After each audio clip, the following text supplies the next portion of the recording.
Well, hello again, and welcome to this podcast. Now, I'm recording this in December 2023, so we've got the whole holiday season coming up, and obviously the end of year as well. And I thought I'd just share some thoughts, I guess. I was thinking about a way of rounding off the year, at least from my perspective. And if you've been listening to these podcasts as they go live, then this will be the last one in 2023, and then we're into a new year.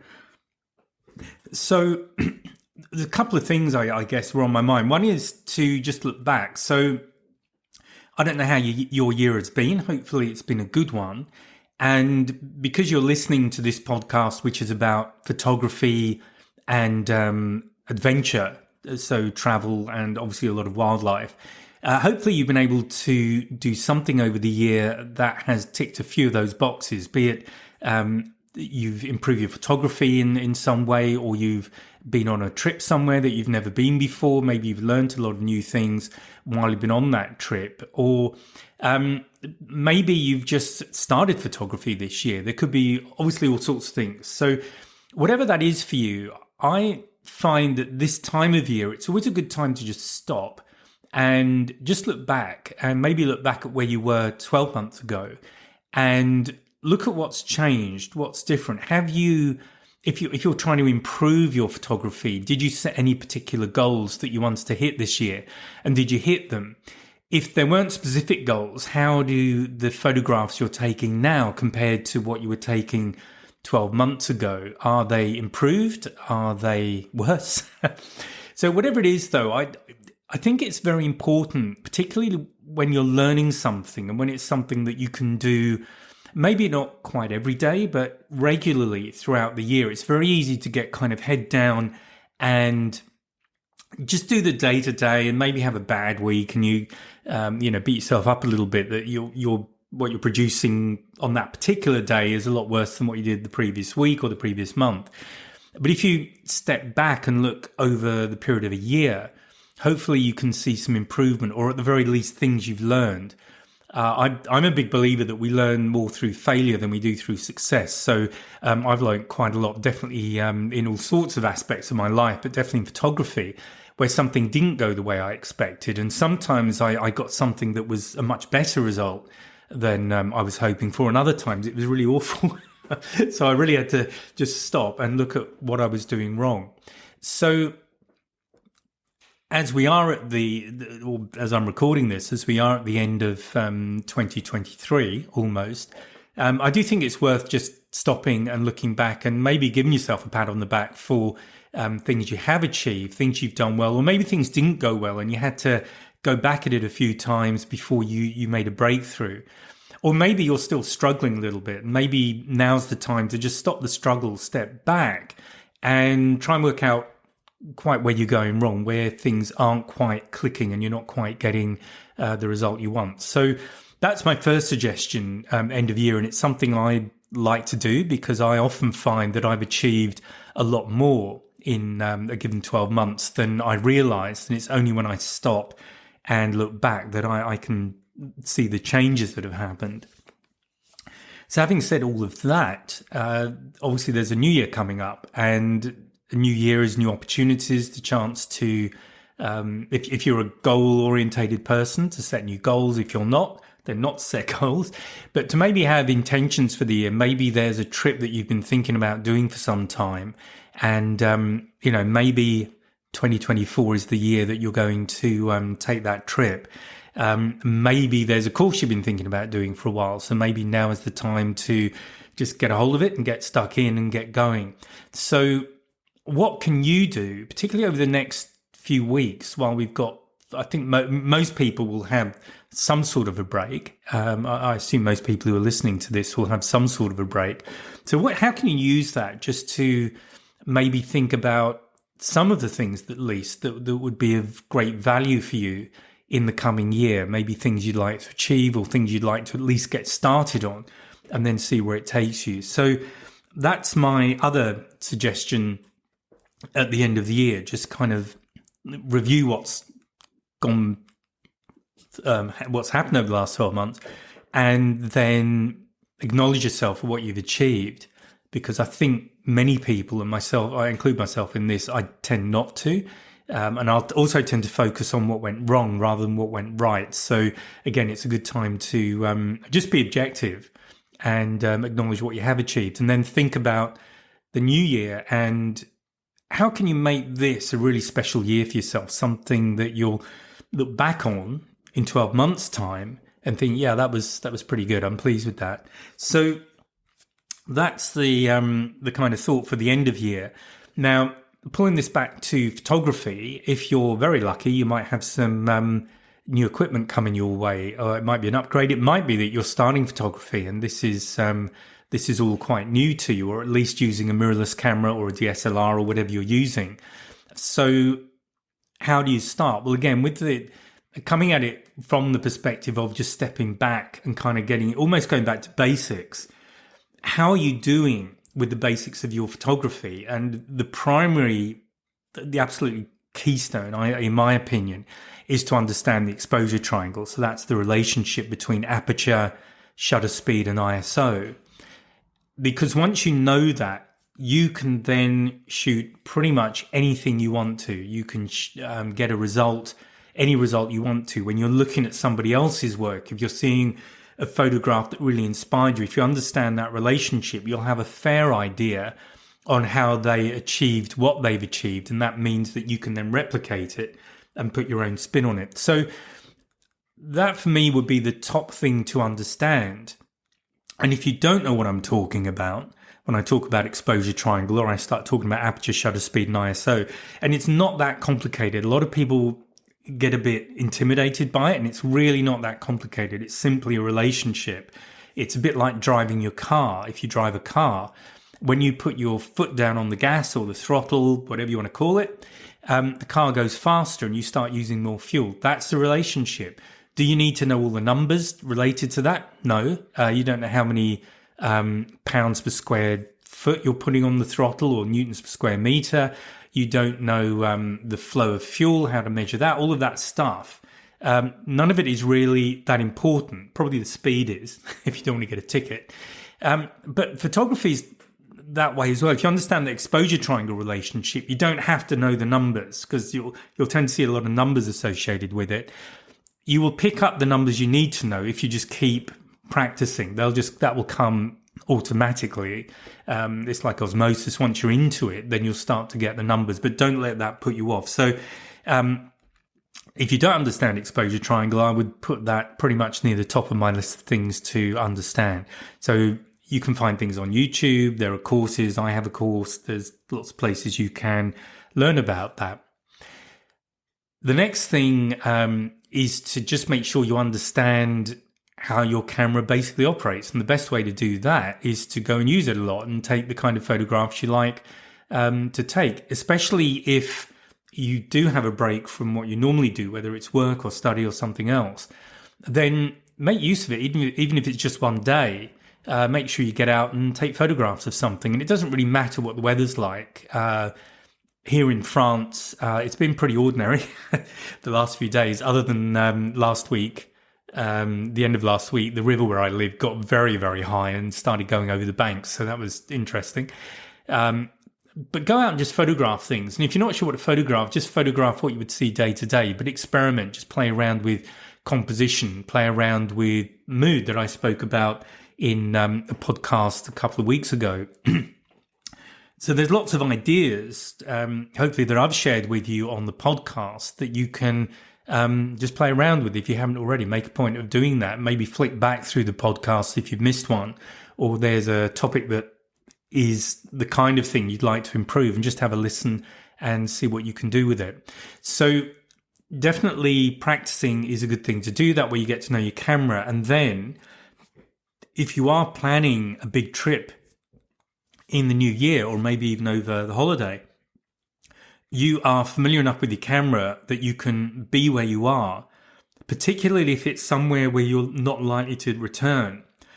You can be where you are, you can enjoy where you are, and everything you're experiencing while you're there. It might be what you're seeing, what you're hearing, what you're smelling, all of those things. And I can think of lots of places I've been where there's just so much going on, and it's just amazing to be there. And what you don't want to have to do is detach yourself from all of that and start trying to remember how to use your camera. So the camera should be, and how you use it should be pretty automatic by the time you get to these places. And that way you can be there fully immersed in the experience. And what you do with the camera is just second nature. You're not even really thinking too much about what you're doing, just the essentials.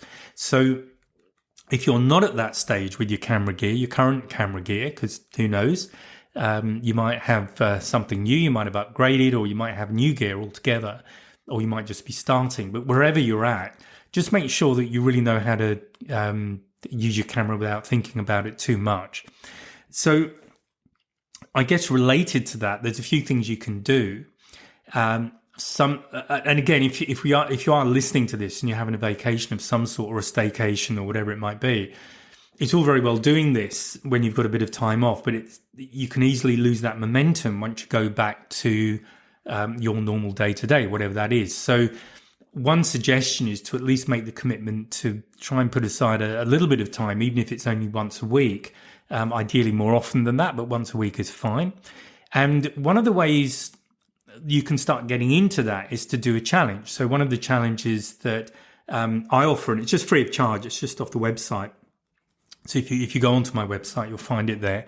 And that's the 14-day challenge. And all you do with that one, at least with my take on it, is you just sign up, you give me your email address, and then I send you an email every day for 14 days. And it has just one aspect of photography to focus on. Just go out and take photographs, which gives you a particular result. So you might be working on depth of field, for example, which is a favorite one. And frankly, when I was doing photo walks and when I've taught people, depth of field is one of those things that comes up most of the time. It's one of those things a lot of people don't know how to master, and it's really simple.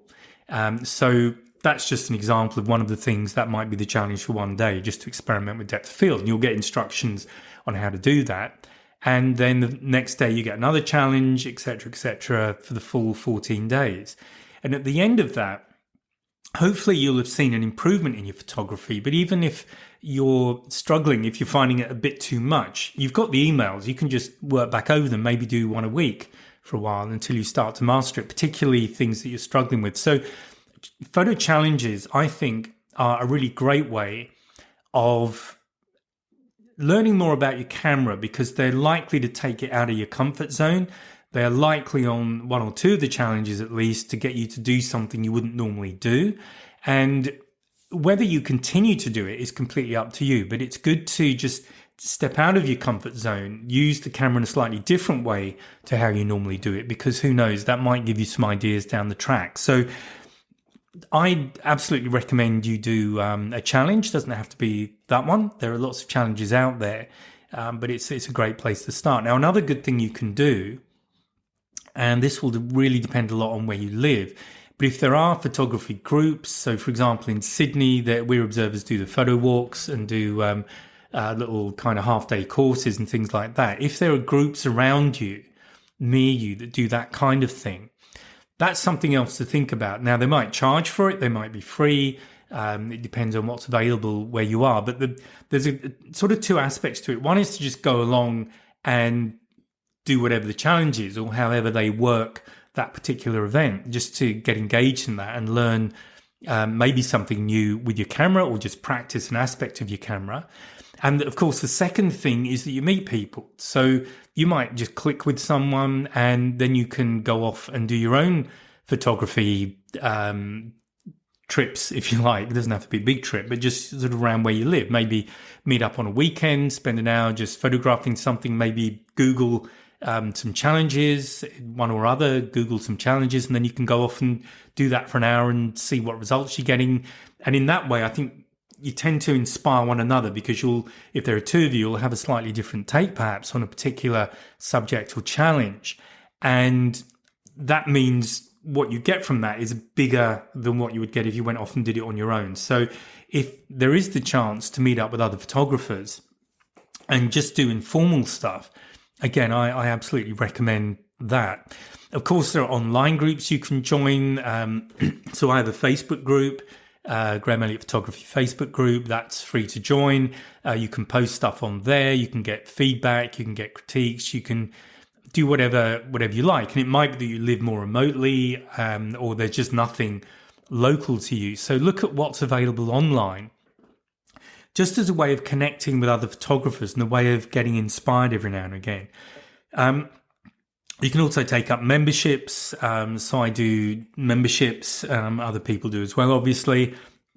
So this isn't specifically to promote my stuff, but just to give you ideas for ways of connecting with other people who are interested in photography, and maybe the same type of photography that you like to do. And in doing that, it helps to maintain that momentum. So it might be that every 2 weeks you do get together with someone and you spend a couple of hours just photographing the local area or some aspect of the local area. Or maybe you find groups that do a trip, maybe a few times a year, and you can go along and do that. Or maybe even just a photography course, which is just perhaps an aspect of your photography that you're not completely happy with and you'd like to improve or maybe get a deeper understanding of it. So again, all of these things are available. But these are things to just think about looking at the year ahead. And so this is sort of Graham's idea for how to get more from your photography over the coming year. Another thing, particularly this time of year, is to just have a look at what photography awards are around. So I was looking at a Wildlife Photography Award. There was another one that came out a few weeks ago, which was the Wildlife Comedy Awards. So they were quite funny. So you can Google all of these things. And it's just a great place to get either ideas for photography for your own use or just to enjoy somebody else's work. And the comedy ones I like because they're mostly down to timing. And you just happen to be in the right place at the right moment when an animal's doing a particular pose, which makes you think of something else. Like there was a wallaby playing a guitar, or an air guitar, is one that I saw recently and made me laugh. So also there was recently I was just looking at some wildlife awards, and I forgot what this one's called. I think it was one of the National Geographics, can't remember, but it was a humpback whale splashing into the water, but it was taken from a drone. So it was a shot above looking down, and just an absolutely stunning photograph. Now, I don't use drones, so I'm not in a position to, in fact, I'm not that close to humpbacks at the moment, so I'm not in a position to do that, but I just love the photography. I love the image. And looking at stuff like that can give you ideas. So I do recommend that, particularly if you are planning to go away, again, with the wildlife focus. If you're planning a trip, maybe a safari or a volunteering project, and you might be seeing certain animals, again, my recommendation is always to do as much research as you can about the area, about the animals you're likely to see, so you've got an idea of what kind of behaviors you're likely to see, when's the best time to be there for them, are they busy during the day, do they do everything at night.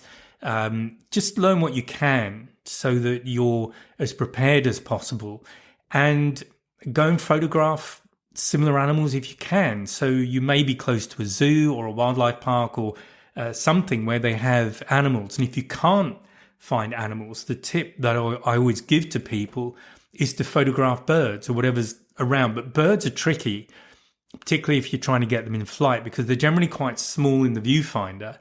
And that will really hone your skills on getting your focusing right. So you might want to think about back button focusing as an example, if that's something that's a bit of a challenge for you. If you're photographing a moving animal against a background of some sort, and it's relatively small, so the camera autofocus system, if you're using that, might struggle to stay on the correct subject for you. So yeah, if all else fails, go and photograph birds. But I think in most environments these days, there's some sort of animals to photograph, if that's your thing.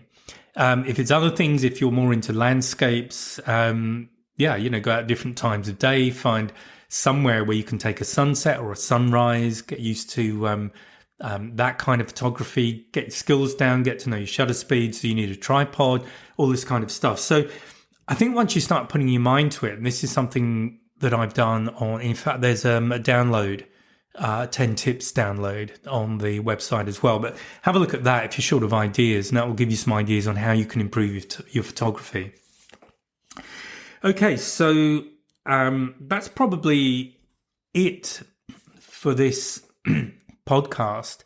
So I guess just to review, as we are at the end of 2023, as I say, it's nice to step back and look at what you have achieved, because a lot of people, and I know this from my own experience and also working with other people, tend to focus on the negatives. So you'll tend to focus on what you did wrong. But do think about what went right for you. Maybe go back and look at some of your photographs from a year ago and look at what you've improved, maybe things that haven't improved. But just get maybe a short list of things to just work on to just get better in that area. It doesn't have to be a long list, might be one or two things. And that's really all you need. And I think by doing that, you just keep that momentum. But have a look around as well. Look at what inspired you this year, and look at how you can find inspiration next year. So I've suggested awards. There's always books. There's the internet, Instagram, all those kind of places where people publish work.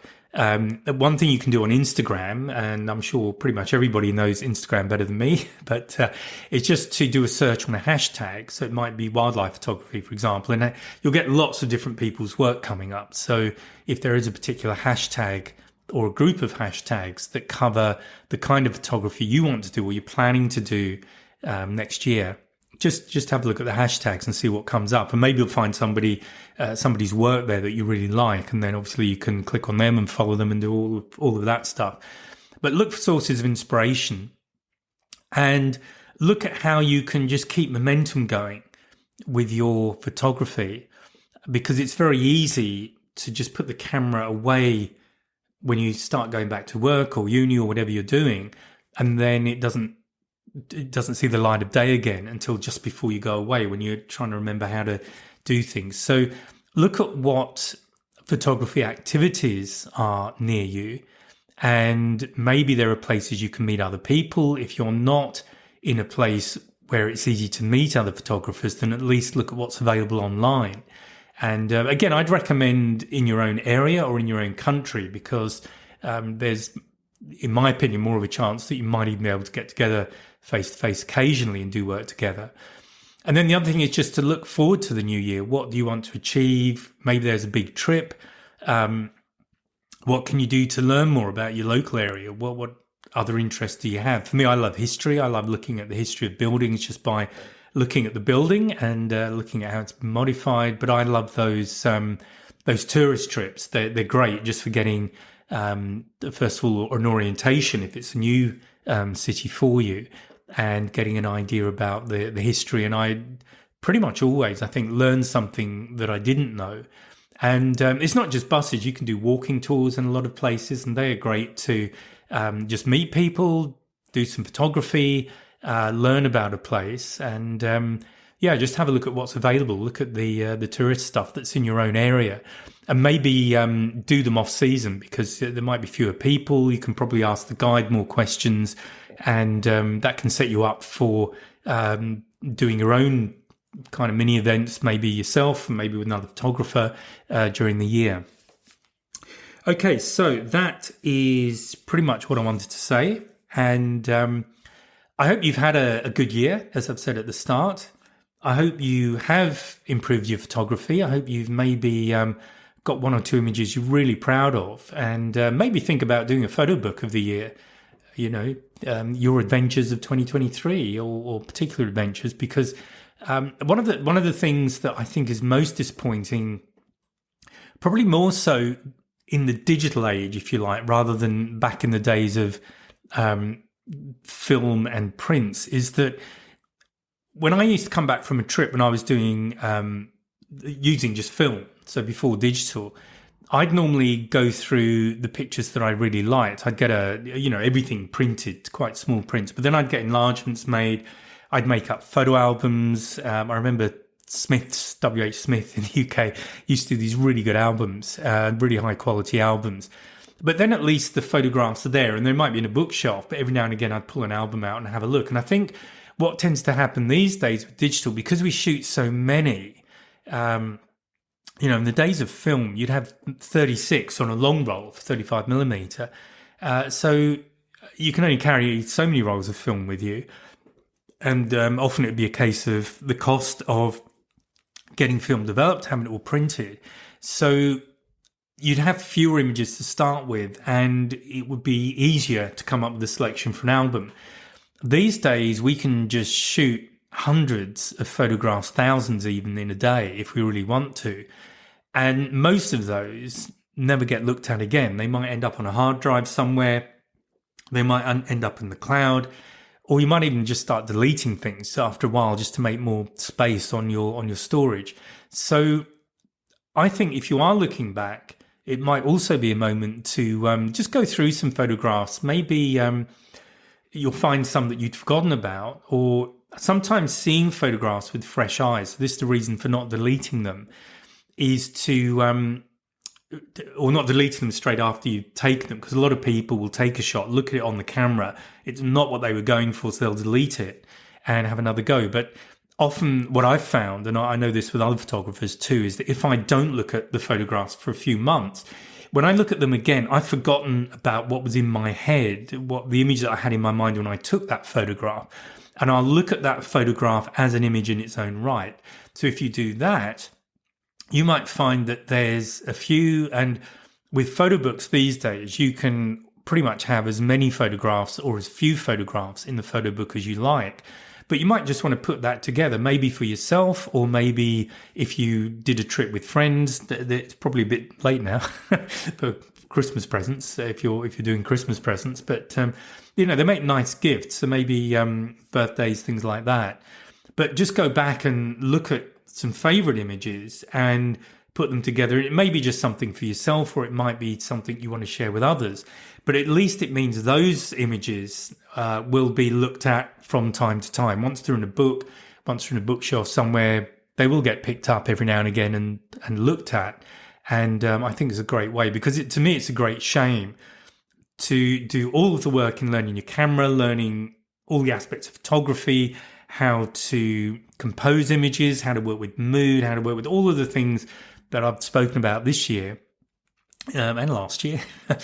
And on webinars or wherever, and you do all of this, and then most of the results never get looked at again. So that would be my final suggestion, I suppose, for something just to think about while we're coming up to the end of 2023.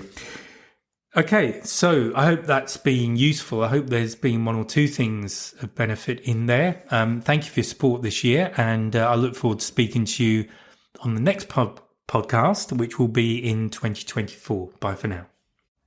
Oh, and one thing just before you go, please take a look at the 2026 wildlife calendar. That's available now. It's on the website. There's a link below the description of this podcast episode. So please take a look, and I'll speak to you next time. Bye now.